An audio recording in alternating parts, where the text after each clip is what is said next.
Ya Rasulullah,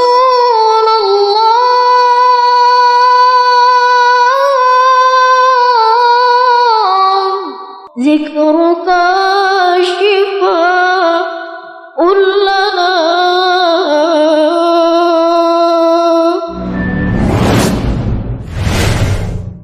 Setelah surat Al-Maidah ayat 3 turun, Nabi Muhammad SAW datang ke kota Madinah mengumpulkan para sahabatnya dan membaca ayat tersebut serta memberitahukan kepada mereka apa-apa yang telah dikatakan oleh malaikat Jibril. Maka para sahabatnya sama gembira sambil mengatakan, agama kita telah sempurna, agama kita telah sempurna. Kecuali Abu Bakar radhiyallahu anhu yang merasakan susah dan terus pulang menutup pintu serta menangis di siang hari maupun di malam hari. Hal itu didengar oleh para sahabat yang lain. Lalu mereka berkumpul dan datang ke rumah Abu Bakar dan bertanya, "Hai Abu Bakar, mengapa engkau menangis di saat riang dan gembira? Karena Allah telah menyempurnakan agama kita?" Lalu Abu Bakar menjawab, "Hai para teman-temanku, kamu sekalian tidak tahu musibah yang menimpa kamu. Tidakkah kamu sekalian mendengar sesuatu perkara itu bila sempurna menjadi tampaklah kekurangan? Dan ayat ini juga menunjukkan perpisahan kita dengan Nabi Muhammad SAW.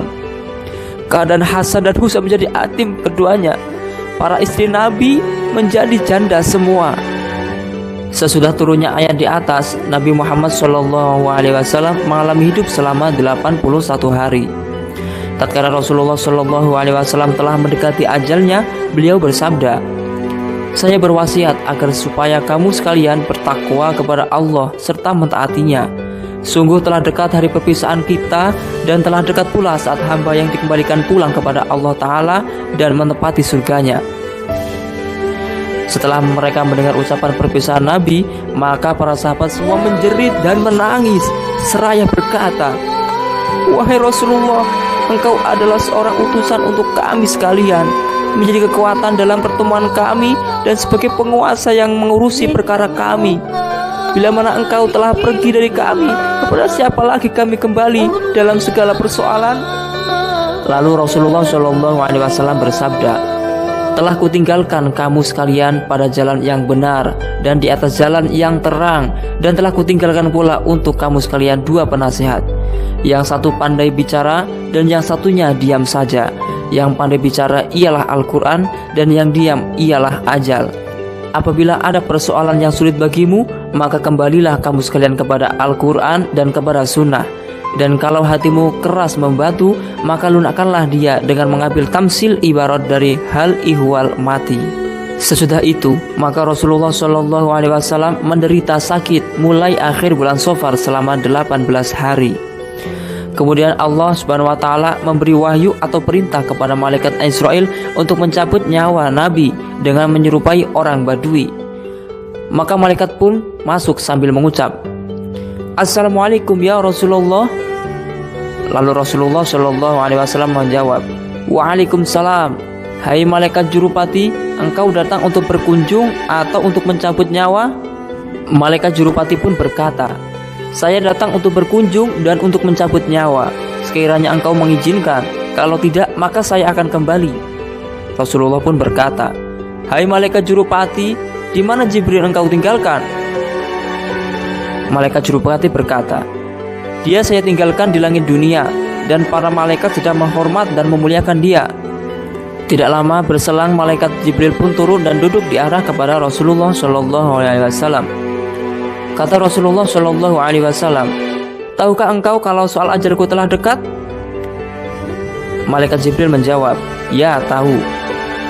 Kata Rasulullah, "Beritahukanlah kepadaku kemuliaan yang menggembirakan aku di sisi Allah."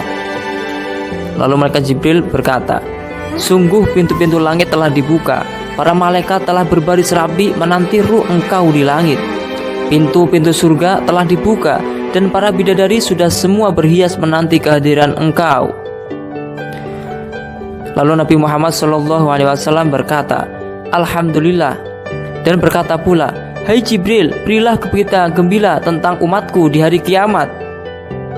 Lalu Jibril berkata, "Saya beritahukan bahwa sungguhnya Allah Subhanahu wa Ta'ala berfirman, Sungguh telah aku larang semua para nabi masuk ke dalam surga, sehingga engkau masuk lebih dahulu. Dan aku larang juga memasuki semua umat, sehingga umat engkau masuk lebih dahulu. Nabi Muhammad SAW berkata, sekarang telah puas hatiku dan hilanglah rasa susahku.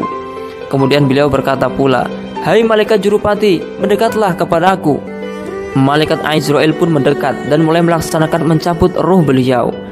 Dan ketika roh beliau sampai di pusat perut, Nabi SAW berkata, hai Jibril, alangkah dahsyatnya rasa mati itu. Ketika roh Nabi SAW sampai di dada, beliau bersabda, aku berwasiat agar kamu sekalian menjaga sholat dan apa-apa yang menjadi tanggunganmu.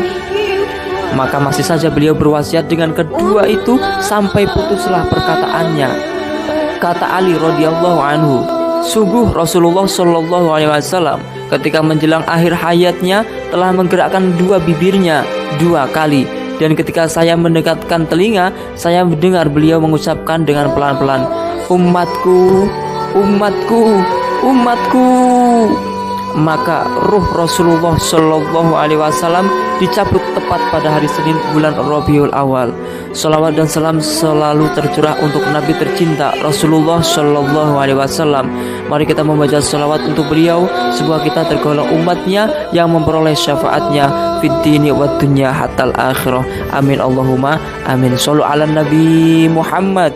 Allahumma sholli alaihi. Terima kasih telah menonton kisah ini. Jangan lupa untuk klik like, share, dan subscribe agar channel ini semakin bermanfaat untuk seluruh umat Nabi Muhammad.